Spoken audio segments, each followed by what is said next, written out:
Bonsoir à tous et bienvenue sur ce live pour le 7e épisode de Digimon Adventure. Je suis en compagnie de mon acolyte comme chaque semaine, Aldric, et nous sommes aujourd'hui avec Amandine et Socaline. On va parler du coup de ce 7e épisode qui clôture la saga des épisodes, on va dire, centrés vraiment sur un personnage et son partenaire. Et en plus, on a Joe avec nous qui va certainement nous parler un peu de comment c'était de doubler cet épisode centré sur ton personnage. Exactement, François. C'était le premier épisode où Joe était autant mis en avant avec « Salut, c'est Gomamon !» Donc Gomamon joué par Demi. J'embrasse d'ailleurs Demi au passage, qui n'est pas parmi nous, mais qui est donc mon partenaire. Demi que je ne connaissais pas très bien jusqu'à présent parce que je sais qu'il était l'admin donc, de Dividio. Pour moi, c'était un peu une sorte de dieu inaccessible. Quand on est jeune, Dividio, c'est un peu les dieux dans la communauté francophone. Et c'est vrai que j'ai vraiment appris à le découvrir grâce à ce projet-là. Maintenant, on peut dire on est devenus très amis. Et je sais qu'il était très stressé pour cet épisode parce que c'était la première fois que son Gomamon allait autant parler dans un épisode. Jusqu'à présent, il avait des petites phrases à droite à gauche, mais pas plus. Et pour lui, c'était un effort parce que la voix qu'il prend sur Gomamon est vraiment dans des aigus. Et donc, il s'est dit, mais est-ce que je vais réussir à la tenir ? Et c'est vrai que quand j'ai moi doublé l'épisode de Joe, j'ai pris vraiment beaucoup de plaisir. Et parce qu'il y avait, je trouve que Joe a des ressemblances avec l'enfant que je pouvais être. Il est très râleur, on le voit dans cet épisode, il râle, il pleure, il se plaint, il crie, il est pas content. Il a un peu un côté enfant, alors, j'exagère, mais un peu dépressif dans tout ça, mais parce que je trouve c'est un de ceux avec Mimi qui réagit comme un véritable enfant. C'est-à-dire que moi, je pense qu'à 12 ans, on me mettait dans le monde digital, mon numérique, pardon François, j'aurais vécu exactement de la même manière que lui les choses. Je sais que, surtout si j'étais le plus âgé, j'aurais voulu essayer de jouer les leaders. Et surtout, la première chose que je me serais posée, c'est mais comment on va rentrer chez soi? Où est-ce qu'on est? Pourquoi il y a des monstres? Et surtout, c'est dangereux. T'as certains comme Taichi et tout, allez, c'est bon, tout va bien. Mais non, Joe, il a vraiment des ressemblances avec moi par rapport à ça, parce que je trouve qu'il a des réactions très très humaines au final. C'est un véritable enfant. Je vais donner la parole maintenant à Socaline, qui va un peu parler d'elle, de qui elle est, d'où elle vient, comment elle est arrivée, et surtout, elle va vous spoiler et teaser qui va-t-elle jouer par la suite, même si vous l'avez déjà découverte dans le film. À toi, Socaline. Bonjour à tous, moi c'est Socaline, et donc j'interprète le personnage de Hikari. J'ai eu l'occasion du coup de la jouer dans le film qui est sorti, et donc je vais pouvoir la doubler avec grand plaisir dans les épisodes qui vont arriver longtemps après. Et comment j'ai rejoint le groupe? En fait, un peu par hasard, étant donné que je suis une grande fan de Digimon depuis un bon moment, la preuve en est. Ce que j'ai fait, en fait, je cherchais des infos tout simplement sur le dernier film de Digimon qui est sorti. Et c'est par hasard que je suis tombée sur la chaîne Guy & Geek sur YouTube, où je cherchais des infos tout simplement sur le film. Et à ce moment-là, il y avait le lien avec le fandub. Alors j'ai cliqué dessus et là, j'ai découvert le fandub justement avec casting voix. Casting voix, j'ai halluciné, c'est pas possible, mais sur quoi? Et là, en plus, que je vois qu'ils cherchaient les personnages de Hikari et Tailmon, qui sont juste mes personnages préférés depuis toute petite, depuis super longtemps. Alors, je me suis dit, allez, je tente. Et j'ai envoyé un message à Aldric, j'ai envoyé mes démos, et puis donc, je suis hyper contente de faire partie de l'aventure. Et qu'est-ce que tu aimes chez Hikari particulièrement? Enfin, pourquoi c'est parmi les 8 ton personnage préféré? Ça a toujours été mon personnage préféré, déjà parce que j'ai eu un coup de foudre immédiat pour Gatomon, la première fois que je l'ai vu. Donc je pense qu'à partir de là, je me suis identifiée à Hikari. On a un peu le même caractère et vraiment, c'est un personnage mais qui a toujours fait partie de moi. Je l'ai toujours imité, même à l'école. J'avoue, j'avais un sifflet autour du cou quand j'étais petite. Personne ne pouvait comprendre pourquoi, il n'y a que moi. Mais voilà, non, vraiment, c'est un personnage que j'ai toujours aimé, qui m'a toujours suivie. Même à l'âge adulte, vraiment, j'ai l'impression que c'est un personnage que j'adore depuis toujours, quoi. Moi, du coup, je me souviens quand on a débuté la série, j'avais très envie de doubler moi ce premier film qui, du coup, de base est censé se dérouler avant la série. Le problème, c'est qu'on n'avait pas encore Hikari et je me voyais pas lancer les castings aussitôt, étant donné qu'elle apparaît pas avant l'épisode 21 pour la première fois. Et donc, quand Socaline est arrivée et qu'elle nous a envoyé ce casting-là, mais vraiment, ouais, totalement par hasard, parce qu'on le casting est vraiment arrivé à un moment où on faisait une pause au niveau de la diffusion. On avait décidé de prendre du temps pour tout travailler et pouvoir proposer justement les 13 épisodes sans interruption à raison d'un épisode par semaine. Et quand elle est arrivée et qu'elle nous a proposé Hikari, on avait l'impression que c'était la doubleuse officielle qui revenait nous voir 20 ans après pour nous dire « Hey, vous vous souvenez de moi ?» Et donc du coup, quand on a entendu le casting, moi j'ai sauté tout de suite sur l'occasion. Je me suis dit non mais là il faut qu'on fasse le film préquel là qui se passe avant. Maintenant qu'on a Hikari, c'est obligé. Là, tu nous tombais du ciel, hein, vraiment comme un ange. et donc, on ne pouvait pas passer à côté de toi. Merci beaucoup en tout cas. Et franchement, c'est une super équipe. Je suis super contente, comme Hikari, d'avoir rejoint l'aventure en dernier. Mais ça vaut vraiment le coup. Et puis, je suis super contente de faire équipe avec Amandine. Quelle belle transition. Alors oui, je m'appelle Amandine. Donc, je vais jouer Tailmon. Et donc, je suis la partenaire de ma chère Socaline, que, en fait, j'écoute un petit peu l'histoire, là, je découvre un peu l'histoire, et je trouve que c'est hyper touchant que de voir comment vous avez eu le coup de foudre pour elle. Et surtout que, moi, ça s'est pas du tout passé comme ça.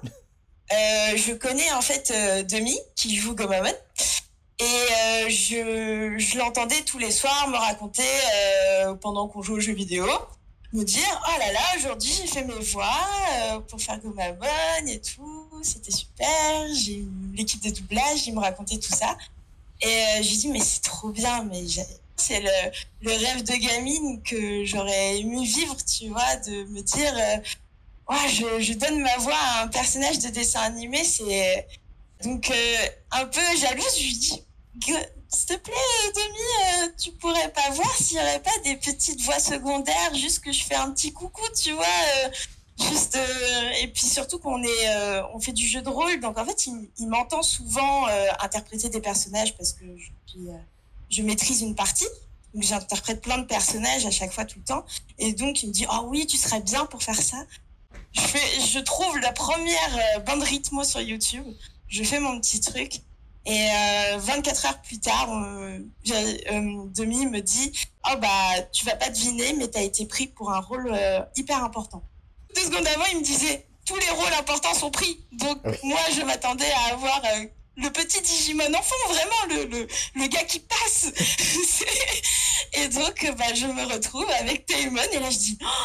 Alors, là, tous mes souvenirs d'enfance sont venus. Je me suis dit « Ok, alors oui, je me souviens, c'était ce personnage-là, et il se transforme en ange, et là je me dis, ok, ça y est. Et franchement, j'étais hyper heureuse, parce que je me dis, mais je suis hyper contente vraiment de rejoindre l'équipe et de m'investir dans un projet comme ça. Et je suis très contente d'être en duo avec Socaline, et j'espère qu'on va faire des étincelles quand nos épisodes arriveront enfin. Pour Amandine, c'est vrai que le choix était un peu différent qu'avec Socaline. C'est moi qui m'occupe en première base de récupérer tous les gens qui castent, notamment maintenant sur tous les seconds rôles.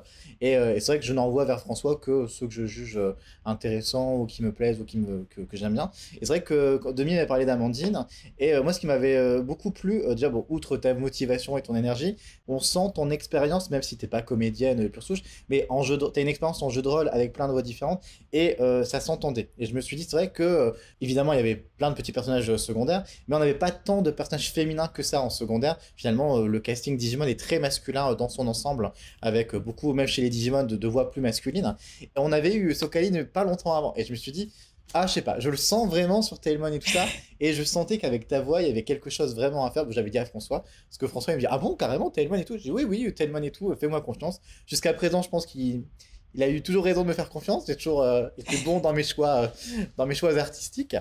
C'est vrai que c'est une petite frustration pour l'instant d'avoir ces super comédiens sous le coude et de ne pas pouvoir vraiment les utiliser. Mais bientôt, restez avec nous et vous découvrirez aussi les formidables voix d'Hikari et Tailmon. Mais donc aujourd'hui, en tout cas, je vais faire court à mon avis sur les épisodes. Un petit souci que je rencontre sur la recréation d'épisodes, que vous avez pu entendre ou peut-être pas si j'ai bien fait mon travail, notamment dans cet épisode, c'est certaines musiques de la série qui n'existent pas, qui ne sont jamais sorties en fait sur les CD d'OST.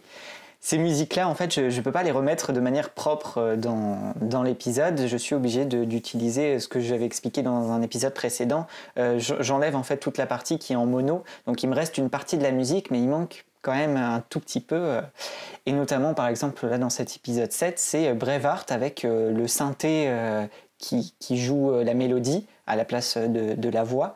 Et par exemple, cette musique-là n'existe pas sur les OST, donc j'ai fait à peu près comme j'ai pu pour ces passages-là, mais c'est vrai que c'est un des éléments que je trouve le plus frustrant dans ces recréations d'épisodes, c'est vraiment tomber sur de magnifiques musiques qui ont été composées pour la série, mais qu'on ne peut pas retrouver sur les CD. Et oui, et ben du coup, en tout cas, moi, quand j'ai découvert cet épisode, ça ne s'est pas entendu.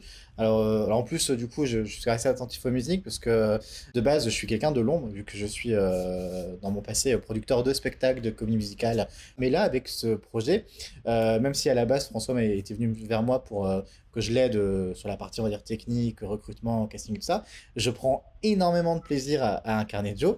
Et je pense qu'on peut pas ne pas avoir de plaisir à jouer ce genre de personnage. Et finalement, je suis quelqu'un qui n'est pas si stressé que ça. Je dirais que dans ce que j'ai pu faire et tout ça, bah voilà, le stress, on apprend à le maîtriser. Mais là, donc là, toute autre chose, il y avait un petit peu un stress avec cet épisode-là parce que Joe parle beaucoup dans cet épisode jusqu'à présent. Les interventions, même si c'est un personnage très bavard, c'était mêlé avec les autres personnages. Et ouais, il y avait vraiment ce stress. Et au final, je trouve que François fait vraiment un très bon travail sur tout l'aspect technique parce que quand j'ai découvert cet épisode qui était vraiment pour l'épisode de Joe et Gomamon, j'ai vraiment pris beaucoup de plaisir et je me suis aimé. Donc ça, c'est bien quand un de tes comédiens te dit « Je me suis aimé grâce à toi », c'est que tu as réussi les choses. Et du coup, je vais repasser la parole à Socaline parce qu'en attendant, comme elle fait partie de l'équipe, elle a la chance, comme Amandine, de voir tous les épisodes en avant-première. Qu'est-ce que tu penses jusqu'à présent de cette nouvelle version et de tous ces apprentis comédiens sur le fandom ? Moi, ce que j'ai trouvé au fur et à mesure que j'entendais les épisodes, c'est vraiment que chaque personnage a vraiment son caractère bien défini, qu'il est de plus en plus assumé. On voit qu'il y a vraiment une progression à chaque épisode. Et du coup, ça me permettait vraiment de découvrir le film vraiment avec de nouvelles voix. Ce qui n'est pas facile quand en plus on est fan, on a l'habitude de voix, donc il faut s'habituer à d'autres. Et c'est vraiment le travail que je trouve extraordinaire là-dessus, c'est que ça y est, maintenant, vraiment, j'ai adopté les voix de tout le monde.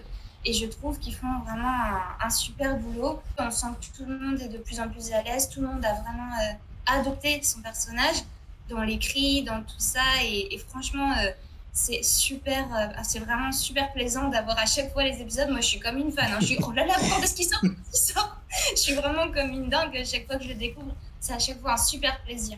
Ouais. Et Amandine, de ton côté, je vais poser la même question. Qu'est-ce que tu as pensé des épisodes, donc des 8 premiers que tu as pu déjà voir ? C'est vrai que les 8 premiers épisodes, c'était vraiment cool à redécouvrir déjà la série. Parce que vraiment, pour moi, n'étant pas une fan depuis vraiment 20 ans à vraiment garder Digimon dans ma vie de tous les jours, ce qui fait que je me suis vraiment replongée en enfance quand j'ai revu quand je suis arrivée dans le groupe et que j'ai vu les premiers épisodes que vous aviez fait. Je crois que vous en aviez fait 5, un truc genre.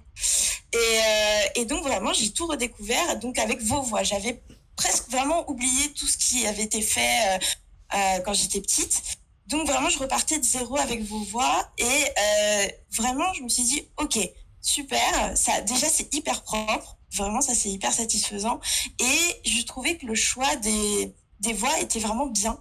Peut-être même mieux que certains choix de voix qui avaient été faits avant. Palmon, par exemple, notre Palmon, je la trouve adorable. Elle est trop mignonne. Et je trouve que ça retranscrit vraiment ce qu'il y avait aussi dans la VO japonaise. C'est ce côté mignon de Palmon et hyper attachant. Et ça, vraiment, ça fait plaisir à voir ces petits choix-là. Ou Tentomon aussi, avec le petit type de langage, de défaut de langage qu'il a. C'est hyper bien trouvé. Donc voilà, il y a plein de choix comme ça que je trouve, même notre Sora je trouve qu'elle est beaucoup plus agréable que celle du premier doublage. Parce que vraiment, les personnages prennent beaucoup plus vie avec les voix de notre fandom au final, même si on n'est pas tous professionnels, les voix sont beaucoup mieux choisies qu'avant. Et justement, vu qu'il s'améliore, on va vite bientôt égaliser largement, même surpasser, j'en suis sûre, la VF d'il y a 20 ans. Donc je suis très contente de rejoindre ce groupe. Et j'espère que je ferai un aussi bon choix alors. François, je ne vais pas te décevoir, je vais essayer de suivre ce qu'a dit Aldric. J'en suis un bon choix. Mais... Eh ben merci pour ces super commentaires qui me font très très plaisir. Et non, moi je suis persuadée que tu feras une très bonne Tailmon. Je n'ai absolument aucun doute dans mon esprit. Et en parlant de nouvelles voix, eh bien j'ai hâte d'être la semaine prochaine pour vous faire découvrir les voix de Léomon, Ogremon et Devimon dans ce fameux épisode 8. Là on va rentrer dans le vif du sujet. Donc voilà, avant de clore ce petit live, je tiens à vous remercier, vous tous qui suivez ce live, qui êtes encore là après cet épisode. J'espère que la suite des événements vous plaira. Comme vous le voyez avec Socaline et Amandine, on vous réserve encore plein de surprises, plein de voix. Donc voilà, et puis avant de se quitter, je vous propose du coup de découvrir la chronique Survie, Survie en milieu hostile, qui est présentée du coup par Joe et Gomamon. Je vous rappelle que la chronique qui va suivre, vous pourrez la retrouver mercredi sur notre chaîne YouTube et vous retrouverez ce live-ci aussi en replay le mardi soir sur la chaîne YouTube des AFP. Et je vous dis à dimanche prochain. Salut! Merci beaucoup! Merci!